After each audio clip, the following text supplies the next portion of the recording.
They convened at Sethunkar to take something that was never theirs, and they did it in daylight, with the whole tiered chamber lit up like a thing that expected to be admired. I had been to a dozen of these halls in 20 years of service, and the claims assembly of the Vihar Reach was built to a single purpose, the way a courtroom is, or a slaughterhouse. It was a great inverted bowl of pale stone and brushed gray metal, ringed with seating tiers that climbed away from the floor in 9 curved ranks, and above it all a dome of clear panels through which the daylight of their pale sun came down in wide warm shafts. The light pooled on the assembly floor and left the tiers in a cooler blue, and the Vihar had arranged it so that anyone standing at the center stood in the sun, while the hundreds who judged them sat in the shade.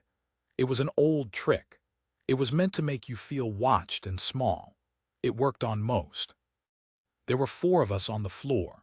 Envoy Marian Halsey, who led us, her aide, a quiet young man named Petter, a jurist from the Reach's neutral bar, there because protocol required a local voice at our table, who had already made it plain by the set of his shoulders that he expected to lose. And me.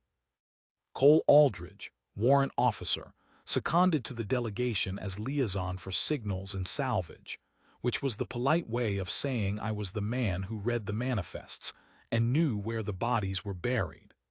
I was 58 years old, and I had spent the better part of my life listening to things that did not want to be heard, and I had come a very long way to hear this. They had a hull on trial. That was the thing that had brought us across the Reach. Not a treaty, not a border, not a killing. A hull. It sat on the assembly floor across from us, and it was the reason the light in the room felt like a lie. The Vihar had brought it in on a cradle of gray scaffolding, a long dark shape of scored and pitted metal maybe 30 meters bow to stern, small as ships go, a cutter or a picket by the look of her, her plating gone the flat dead color that hull metal goes when it has been cold and unpowered for a long time. Her running lights were dark, her ports were dark. There was frost still on her lower seams from the cold hold they had kept her in. She looked exactly like what they said she was, which was a wreck, a dead thing, salvage. I knew her name. I had known it before I left, though I had told no one on the delegation how well I knew it, because there are things you carry in a service like mine that you do not set down even in front of the people you are protecting. Her name was the Harrow. She was ours, and she was not dead. The overwarden of the reclamation syndicate presided from a raised bench at the head of the floor, and his name was Sesktal, and I will say this for him. He looked the part.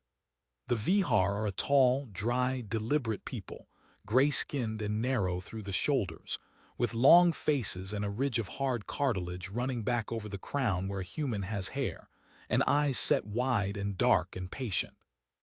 They move slowly and they speak slowly, and they have built an entire civilization on the principle that whatever drifts, whatever falls silent, whatever cannot be shown to belong to someone with the standing to defend it, belongs to them. They are the great salvagers of the near arm. They catalog the dead. They put brass tags on the ribs of other people's history, and they file the paperwork and they call it order. Sesktal wore the deep ochre of his office and a collar of dark stones, and when he opened the assembly he did it without hurry, in a voice like stone settling, and the translator in my ear rendered it clean and cold. "The assembly is convened," he said, "on the matter of Lot 974, a derelict of human manufacture, recovered abandoned within the bounds of the Reach, catalogued and held in bond for the term prescribed by law. The term is expired. Today the assembly moves to break the bond, to establish title, and to award the lot to the syndicate in perpetuity."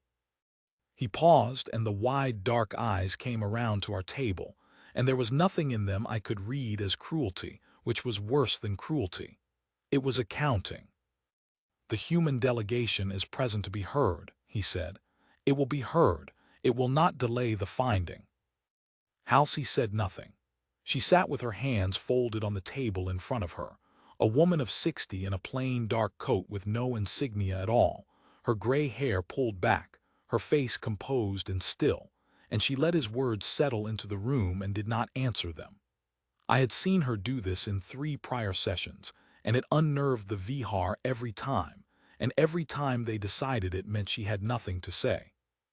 The jurist from the neutral bar rose instead, because someone had to, and made the argument we all knew would fail, that the Harrow was not abandoned, that a vessel powered down under protocol is not a derelict, that silence is not surrender. He said it well. He said it in their own legal language, citing their own precedents, and the ranks of Vihar in the tiers above us listened to him with the mild attention of people watching a formality they have already priced. Because they had priced it. That was the thing I understood, sitting there in the false warm light, watching the assessors of the syndicate follow the argument with their heads tilted at that patient angle. This was not really about the ship.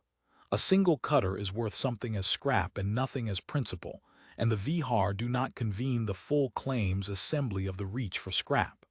They had brought us here, they had brought the Harrow here, to establish something larger. If a human vessel could be catalogued, bonded, and lawfully taken, while a human delegation sat in the room and watched, then human standing in the reach was a fiction. Every claim we had ever filed became a courtesy they could withdraw.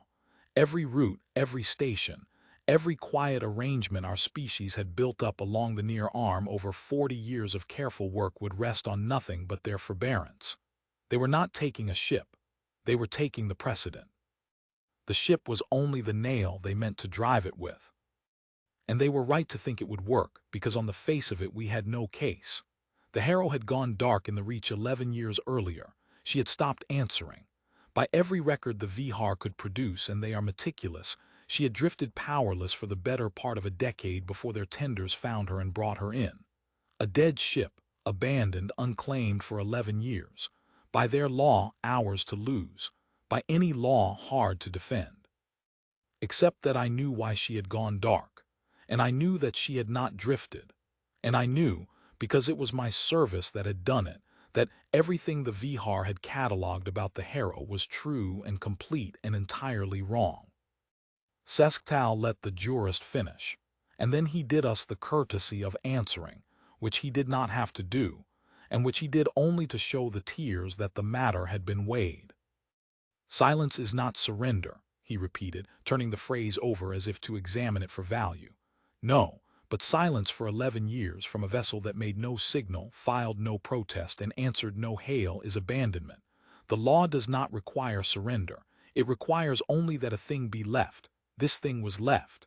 He inclined his long head toward the dead hull on its cradle. It was left so thoroughly that when our tenders took hold of it, nothing objected. Nothing objects now. He was looking at Halsey when he said it. The delegation may speak, he said, if it has come to speak. I watched her decide not to. It was a small thing, the way she let the offer sit and then with the faintest movement declined it, a slight lift of her chin, nothing more, a woman declining a second cup. And I watched it land in the room. A ripple of the Vihar in the near tiers leaned their heads together. Not much. A degree of angle. But I had spent my life reading rooms I was not welcome in, and I knew the shape of a body that has expected resistance and been handed silence and does not know what to do with it. Because a delegation with a case argues. A delegation with a case pleads and cites and offers and bargains, the way the neutral jurist had. That is what the guilty and the desperate and the merely weak all do, and the Vihar had seen 10,000 of them do it across 10,000 years of taking what drifted, and they knew exactly how to price a delegation that argued. What they did not know how to price was a woman who had crossed the reach to sit in their light and say nothing at all. It did not fit the ledger, and the Vihar are a people who have staked everything on the belief that everything fits the ledger. There is a moment in a room like that when the first small doubt enters. It is not fear. It is too early for fear. It is the thing that comes before, the flicker of a mind that has done a sum 1,000 times and this time faintly feels the answer come out wrong.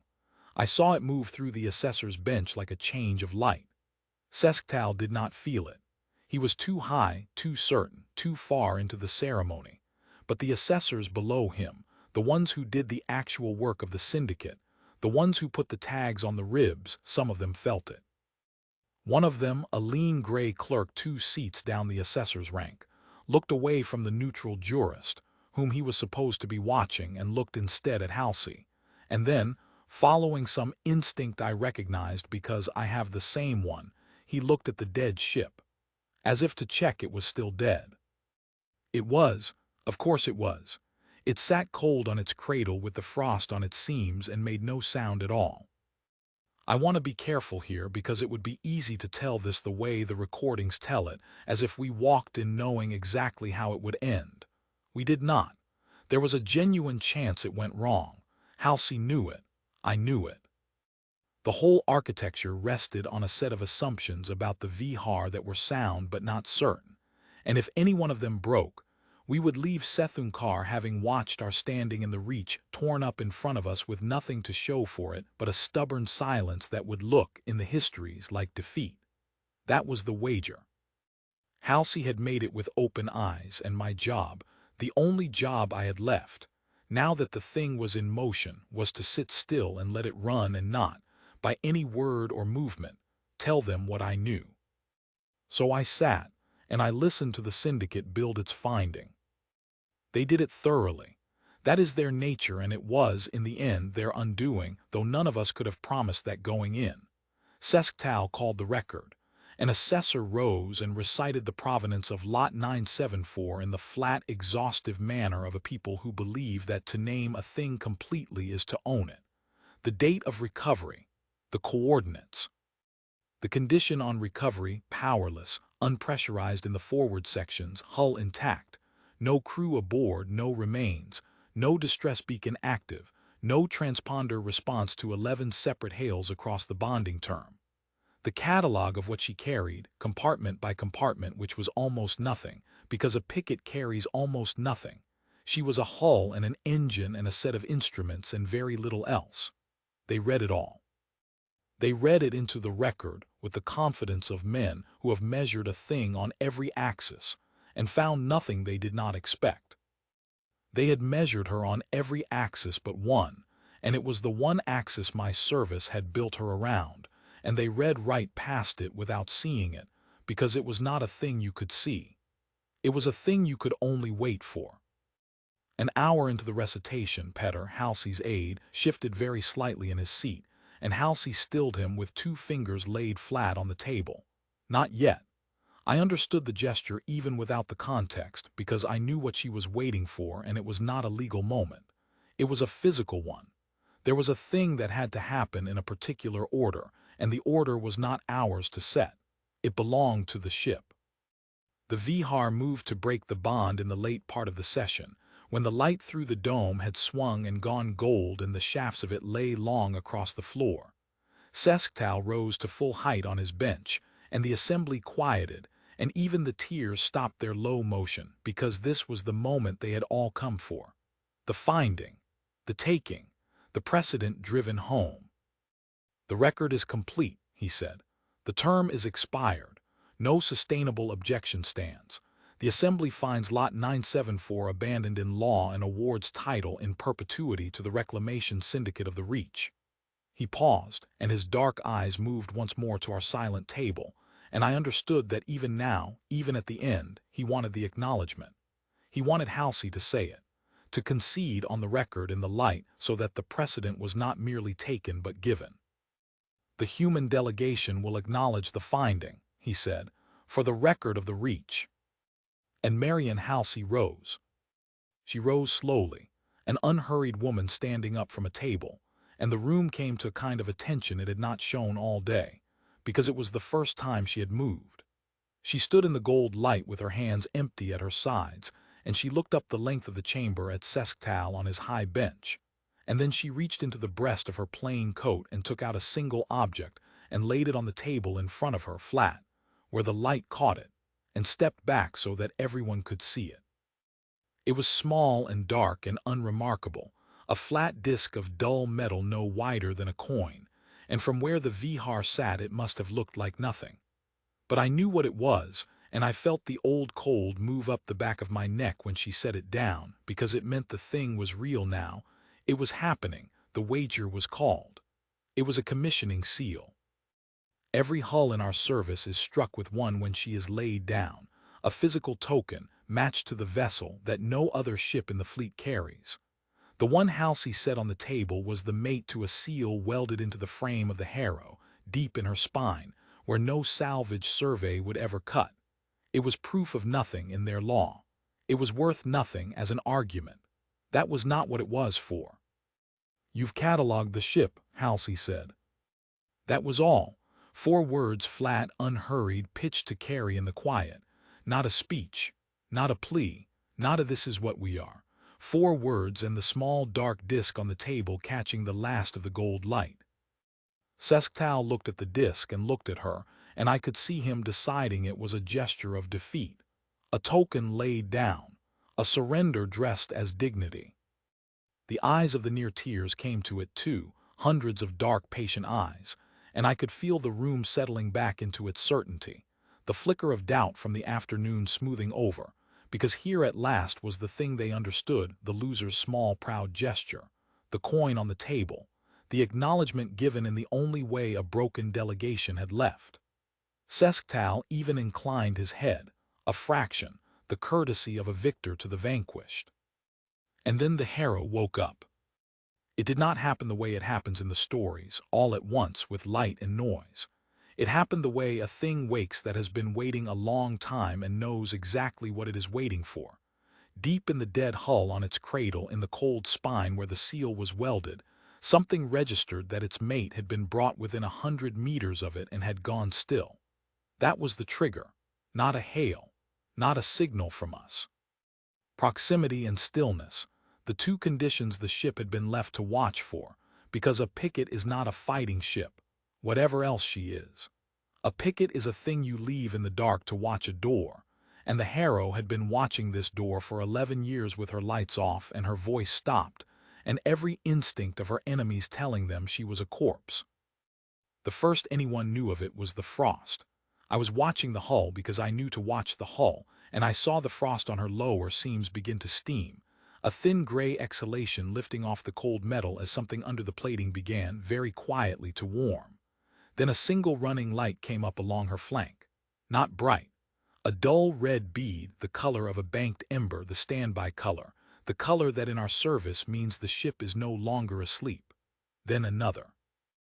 Then a line of them down her spine, waking in sequence, unhurried, and I heard the first sound the Harrow had made in 11 years.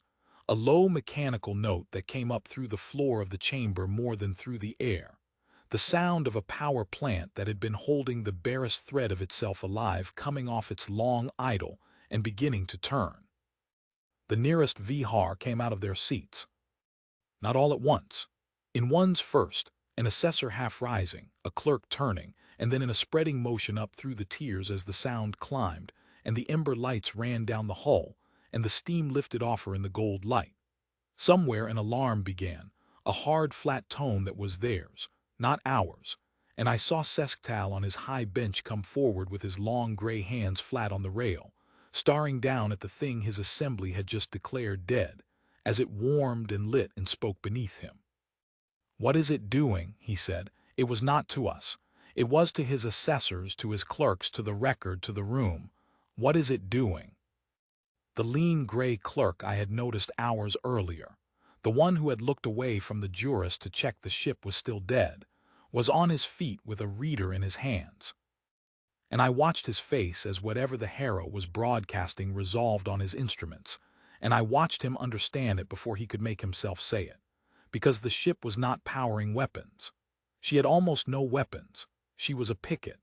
What she was doing, now that her mate had been brought close and gone still, now that the 2 seals had answered each other across the cold 100 meters of the chamber, was the one thing she had been built and left and kept alive all these years to do.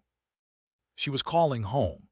A single narrow signal, tight and clean, aimed out through the dome at the gold evening sky, saying the thing pickets are left to say and almost never live to send. Found and taken and here. "It's a beacon," the clerk said, and his voice carried in the quiet under the alarm, thin and appalled. "Over Warden, it was never a derelict. It's a picket. It's been on station. It's been left on station." And I watched it go through the room, the understanding tier by tier, the way the doubt had gone through in the afternoon, but faster now and colder, the way water goes through cloth. 11 years, not drifting, watching. A ship left in the dark on purpose, with her voice stopped and her lights off, not because she was dead, but because a thing that watches a door does not announce itself. And the Vihar in their great thoroughness had found her and measured her, and catalogued her and brought her home and put her in bond and set her, with their own hands, 100 meters from the one object in the galaxy that would tell her she had done her job and could finally speak.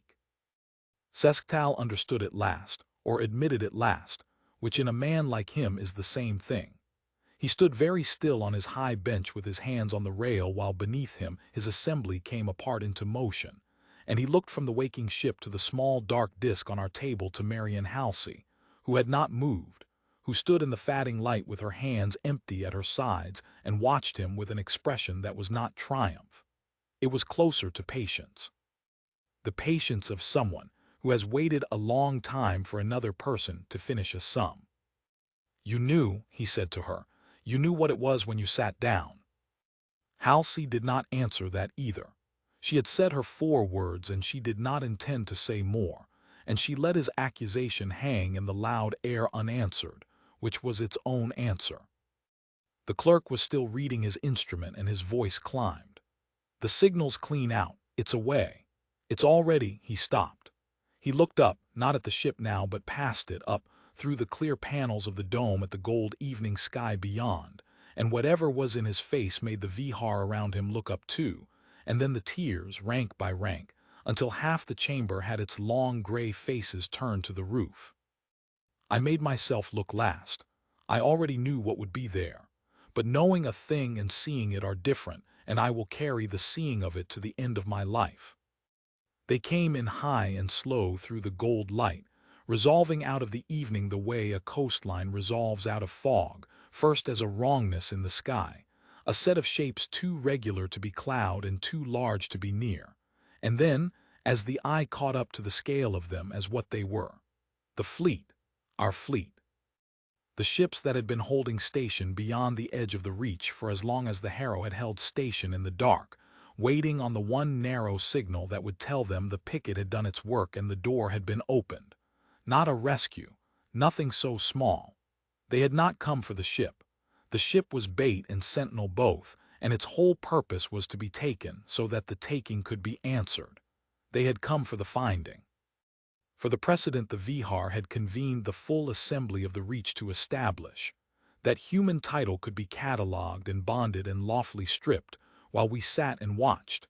And they had come to establish the opposite, in the oldest and plainest language there is, hanging silent and enormous in the Vihar's own sky, over the Vihar's own hall, in the last gold light of the Vihar's own day.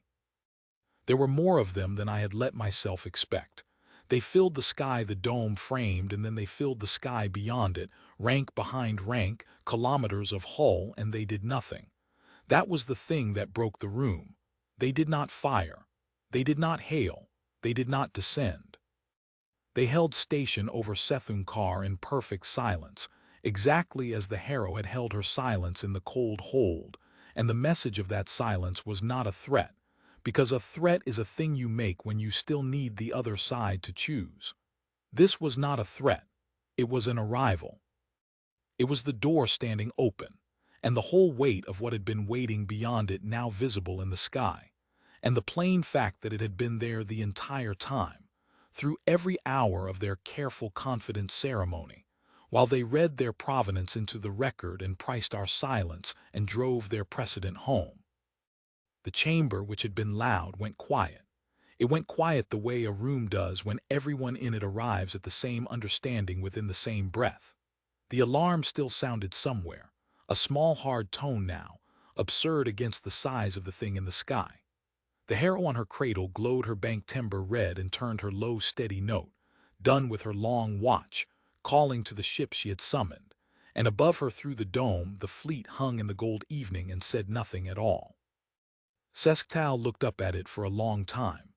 When he looked back down, something had gone out of his posture, the certainty that had held him upright all day, and what was left was an old gray man with his hands on a rail, understanding, finally and completely, the shape of the sum he had gotten wrong. "You let us take it," he said. His voice had lost the stone. "You let us find it and catalog it and bring it in. You let us build the whole finding." He looked at the small dark disk on our table, and I think that was the moment it truly reached him, because he had watched Halsey lay it down and had read it as surrender, and it had not been surrender, it had been the key, the last stillness the ship was waiting for, and he had inclined his head to it in the courtesy of a victor. "You let us convene the assembly to strip your title, and you brought the seal into the room yourselves." Halsey let him finish. Then she spoke for the second time, and it was the last thing she said in that hall, and it was not long either. "You spent 11 years proving to yourselves it was dead," she said. "We only needed you to believe it long enough to bring it home." She reached out and picked the small dark disk up off the table, unhurried, and put it back inside her coat, and that gesture, the taking back of the little thing they had watched her surrender, did more to the room than any fleet, because it told them in the plainest possible terms that nothing on our table had ever been given. Not the disk, not the silence, not the ship. They had taken nothing. They had been permitted to think they were taking, right up until the sky filled, and the difference between those two things was the whole of their law and the whole of our answer to it, and it hung there now over Sethun-Kar for the entire reach to see. I have thought in the years since about what the histories made of that day and how little of it they got right. They tell it as a defeat inflicted, a fleet that came and cowed the syndicate, and there is a kind of truth in that, but it is the small truth. The large truth is quieter, and it lives in the sequence of it, the order the ship set, and not us. We did not break their law. We did not have to. We let them run it to its end, all the way to the finding, all the way to the taken hull in their own hold and the precedent driven home, because a precedent is only worth what it can be enforced against, and we had spent 11 years and one cold, silent ship arranging to be standing in their sky at the exact moment they reached to enforce it. The trap was not the fleet. The fleet was only the last of it. The trap was the patience. The trap was a picket left in the dark to be found, and a delegation that crossed the reach to say 4 words, and a small dark disk laid down at the one moment that would wake the thing they had so carefully declared asleep. They did not award Lot 974 to the syndicate in perpetuity. The finding was never entered. By the law of the reach, an award requires the acknowledgement of the parties for the record, and Marian Halsey had risen to give it and had given them instead the seal and the silence and the sky, and there was no acknowledgement on the record, and there would not be one, and without it the whole architecture they had built to strip our standing had nothing under it. Their own thoroughness had required the acknowledgement. Their own law had left the door for it. We had simply been the ones who understood before they did which way the door swung. I watched them dismantle the finding over the following days with the same slow, meticulous care they had used to build it, and it was the only time in my life I have watched the Vihar do anything and felt something almost like pity, because they were a people who had built everything on the belief that a thing measured completely is a thing owned, and they had measured the Harrow completely, on every axis but the one that mattered, and it had cost them the reach. Not in blood. We never fired. The fleet held station 3 days and then rose and went, and the reach understood, and that was the end of the notion that human title in the near arm rested on anyone's forbearance but our own. We took the Harrow home.